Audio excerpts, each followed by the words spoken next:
আসসালামু আলাইকুম সবাইকে, I am back again with another short. So ঘুরতে যেতে আমরা কে না পছন্দ করি, সবাই ঘুরতে পছন্দ করে। অ্যান্ড ঘুরতে গেলে তো টুকিটাকি একটু খানাপিনা হয়, তাই ভাবলাম যে আমরা আজকে নতুন একটা প্লেসে যাই। সো এই জায়গাটাতে আমি এর আগে কখনো যাইনি, তো আজকেই প্রথমবার গিয়েছি একটা ক্যাফেতে। এই ক্যাফেটার নাম ছিল এলিটস ক্যাফে। হ্যাঁ, এটা ছিল এদের মেনু কার্ড। তাদের মেনু কার্ডটা আমার কাছে খুবই কিউট মনে হয়েছে।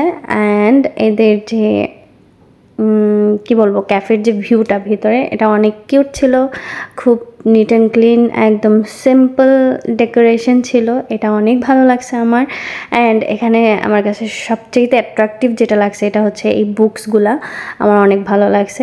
আমরা এখানে কফি অর্ডার করেছিলাম, কোল্ড কফি, আর এটা কী কফি জানি ছিল আমার এক্স্যাক্টলি মনে নেই, বাট এদের কফির টেস্টটা জাস্ট ইয়াম্মি ছিল। অ্যান্ড খাওয়া শেষ করে ভাবলাম যে দুই বোন একটু মিছিল করতে করতে বাসায় যাই। রিকশায় উঠে কফি হাতে ধরে মিছিল করতে করতে বাসায় চলে আসছি। সো এই ছিল আমাদের আজকে এলিটস ক্যাফের জার্নি। তো আপনাদের কেমন লাগলো অবশ্যই কমেন্ট করে জানাবেন। আল্লাহ হাফেজ, আসসালামু আলাইকুম।